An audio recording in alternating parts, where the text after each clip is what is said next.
वक्त की बड़ी खबर मिल रही है, जहां जेल में डांस मामले पर हाईकोर्ट में सुनवाई हुई। जेल में डांस पार्टी बेहद ही गंभीर मामला है, हाईकोर्ट की तरफ से टिप्पणी की गई। सीसीटीवी फुटेज प्रस्तुत करने पर असमर्थता जाहिर की गई। जेल आईजी ने इसे लेकर असमर्थता जाहिर की है। जो वीडियो सोशल मीडिया पर उपलब्ध है वो जेल प्रशासन के पास क्यों नहीं, तो हाईकोर्ट ने यह सवाल पूछा। ऐसा तो नहीं, असमर्थता जाहिर कर जेल प्रशासन अभियुक्तों को बचा रहा है। हाईकोर्ट ने यह सवाल भी पूछा। राज्य सरकार ने कोर्ट को जानकारी दी थी। डांस का वीडियो जुलाई 2025 का बताया जा रहा है। मामले में मुख्य सचिव, गृह सचिव, जेल आईजी, कारा आईटी सचिव रहे उपस्थित। सुनवाई के दौरान झारखंड हाईकोर्ट ने आदेश दिया, 2 दिन के अंदर बिरसा मुंडा कारा में जेल अधीक्षक की स्थायी नियुक्ति का आदेश हाईकोर्ट की तरफ से दिया गया है।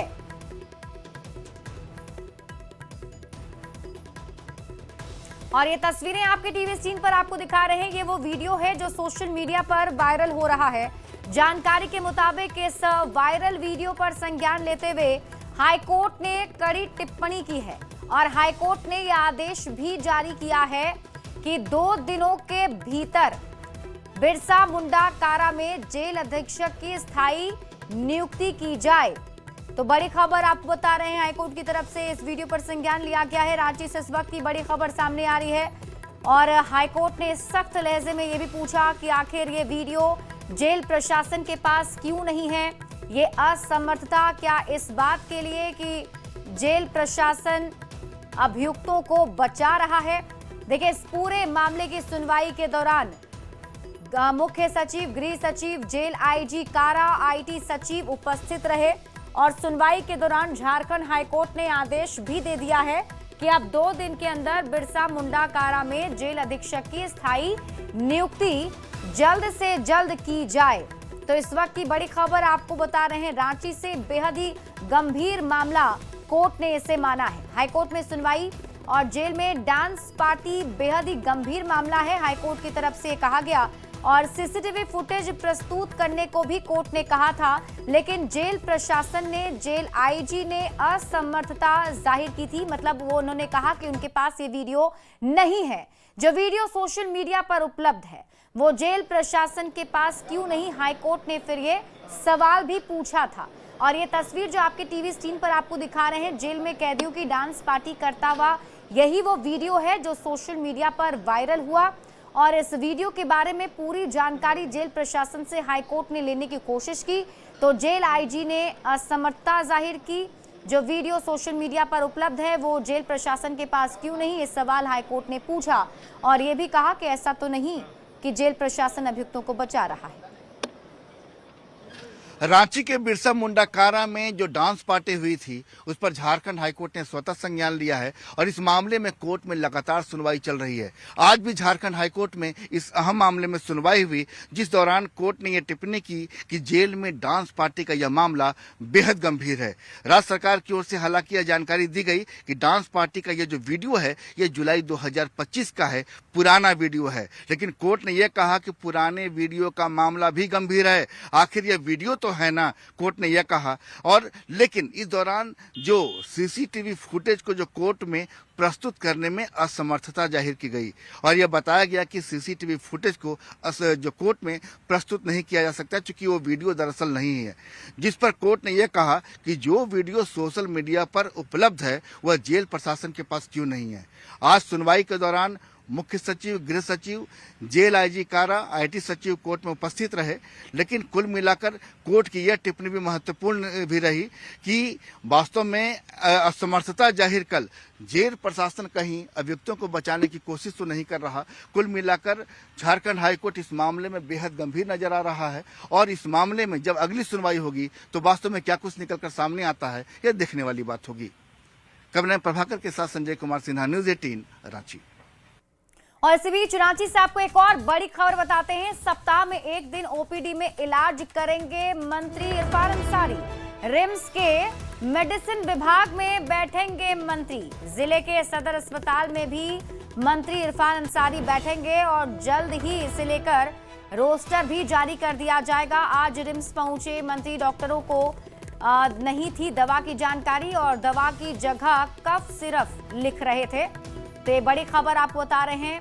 झारखंड के स्वास्थ्य मंत्री इरफान अंसारी आज जब रिम्स अचानक पहुंच गए तो उन्होंने डॉक्टरों से कई सवाल जवाब भी किए। डॉक्टरों को दवा की भी जानकारी नहीं थी, ऐसी बातें कही जा रही हैं। दवा की जगह कफ सिरप लिख रहे थे। और न्यूज 18 संवाददाता गौरव अधिक जानकारी के साथ जुड़ गए हैं। गौरव, अब क्या माना जाए, स्वास्थ्य मंत्री एक्शन में नजर आ रहे हैं और कब तक ये रोस्टर जारी होगा? बिल्कुल, हम आपको बता दें कि आज इसकी शुरुआत स्वास्थ्य मंत्री इरफान अंसारी ने रिम्स में इलाज कर दी है। आज मेडिसिन विभाग में भी उन्होंने इलाज की है और मरीजों को दवाई भी प्रिस्क्राइब किया है और इसके साथ साथ जो कमियां रिम्स के अंदर है उसे भी देखा है। स्वास्थ्य मंत्री ने देखा कि जो दवाई रिम्स में लिखी जा रही थी, खासकर दवाइयों का नाम नहीं लिखा जा रहा था, उसकी जगह पर सिर्फ कफ सिरप लिखकर प्रिस्क्राइब कर दिया जा रहा था कि आप बाहर से ले लें। तो सवाल ये उठ रहा था कि क्या रिम्स की जो फार्मेसी है उसके पास कोई पर्टिकुलर कफ सिरप की दवाई नहीं है? क्या सिर्फ कफ सिरप लिख देने से कोई और दवाइयाँ नहीं दे दी जाएगी? अगर बच्चे की उम्र है तो उसे क्या दवाइयाँ दी जाएगी? तो तमाम कमियां भी मंत्री ने देखा है और कहा है कि सभी जिले के जो सदर अस्पताल है वहाँ के ओपीडी में भी वो बैठेंगे और वहाँ भी देखा जाएगा कि मरीजों को क्या तकलीफ हो रही है और उनका इलाज भी खुद मंत्री करेंगे। जी ठीक है गौरव, आप इस खबर पर नजर बनाकर रखिए। शुक्रिया इस अपडेट के लिए। बढ़ेंगे आगे और बात अगली खबर की। गुमला से आपको इस वक्त की बड़ी खबर बताते हैं, जहां धान की गांज में आग लगाई गई है।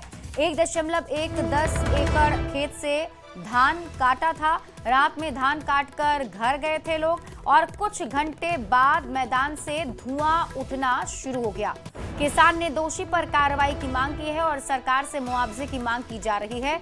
सदर प्रखंड के खरका गांव का ये मामला बताया जा रहा है।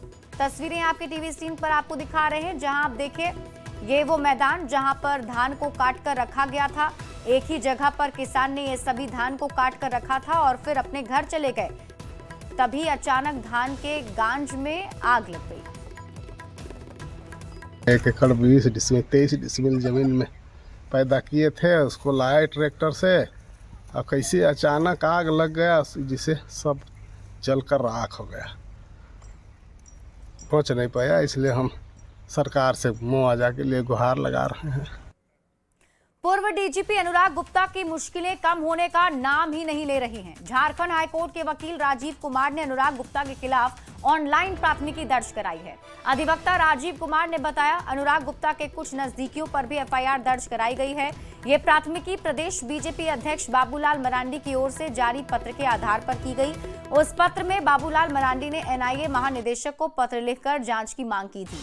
अधिवक्ता की माने तो उन्होंने अनुराग गुप्ता और गैंगस्टर सुजीत सिन्हा के बीच सांठगांठ की जांच की मांग को लेकर प्राथमिकी दर्ज कराई है।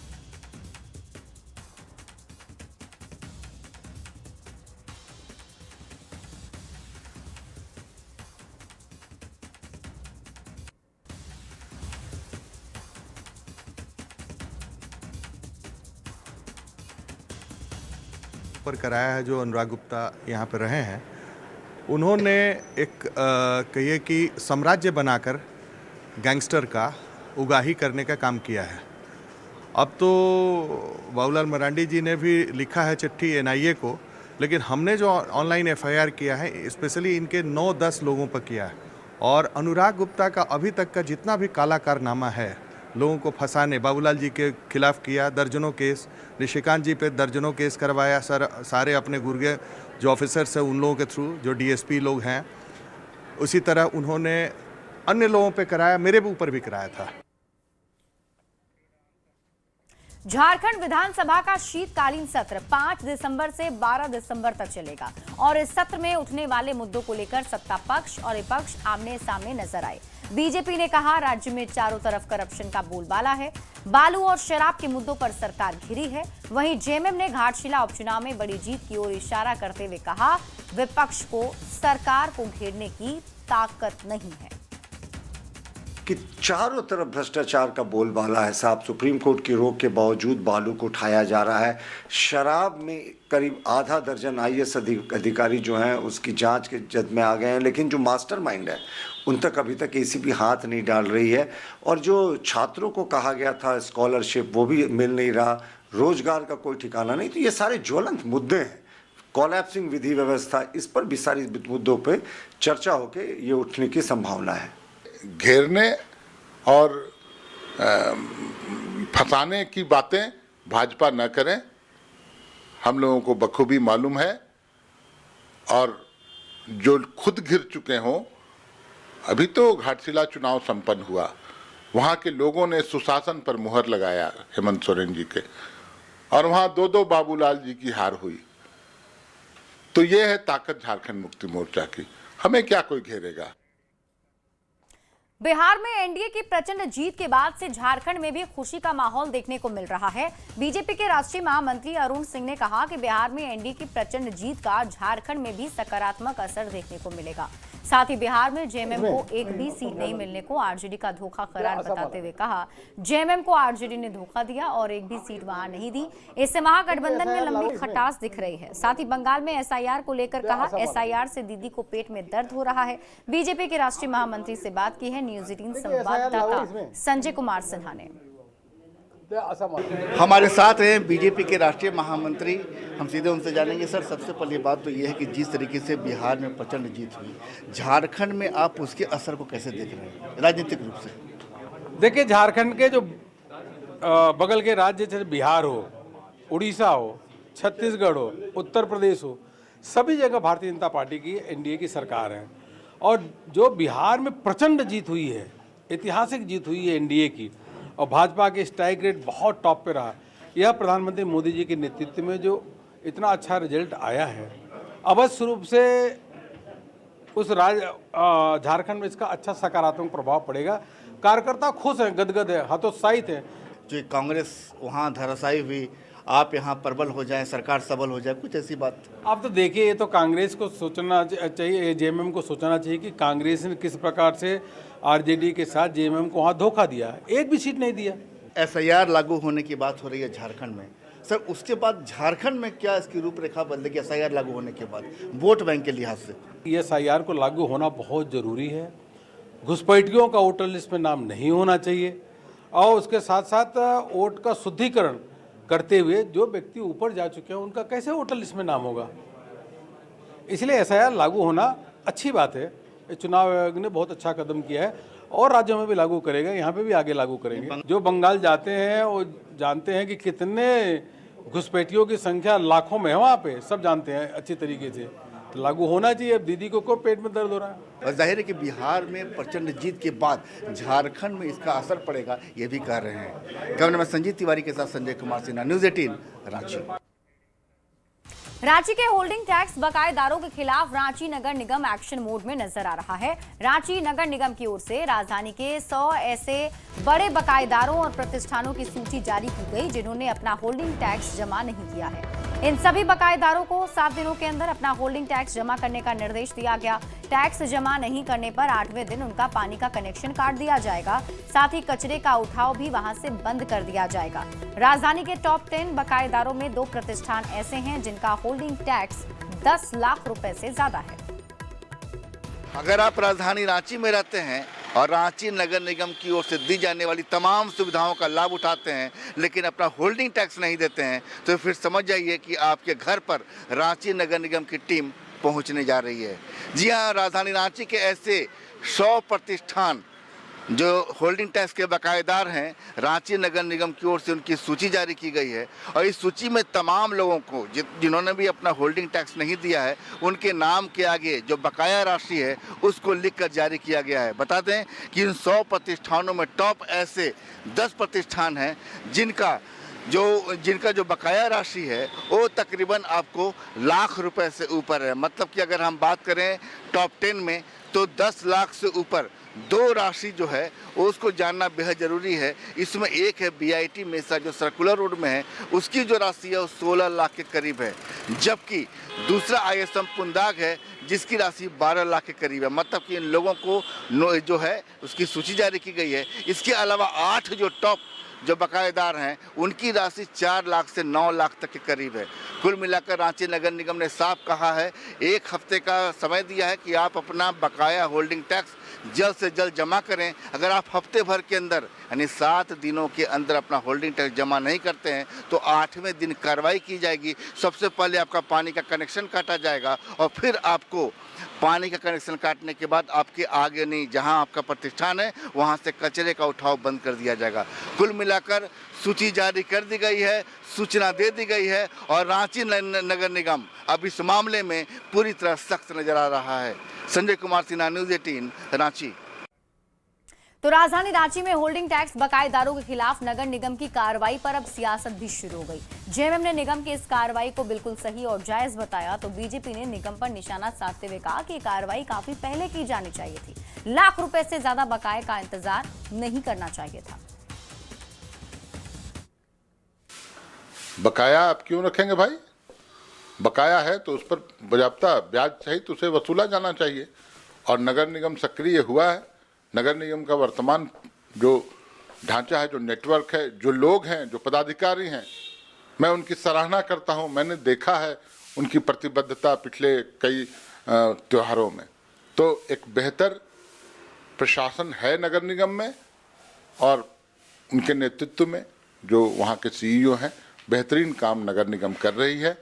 इस तरह के कवायद से जो बकाया राशि है वो मिलेगा, साथ ही जो वैसे सोच के लोग हैं, संस्था हैं, वो बकाया रखने से डरेंगे नहीं। पर हमारा कहना है कि नगर निगम इतना विलम्ब क्यों करता है, क्यों इतने लाखों में जाने देता है बकायेदारों की बकाया राशि को? त्वरित कार्रवाई करनी चाहिए साहब। 1 महीने, 2 महीने, 3 महीने तक अगर आपका पेमेंट नहीं आ रहा है तो आपको नोटिस देना चाहिए, कार्रवाई करनी चाहिए। पर आपकी तो नींद जब टूटती है जब आपको ऊपर से कोई फटकार लगती है या ऊपर से आप पर प्रेशर होता है, तब फिर एक रस्म अदायगी होती है।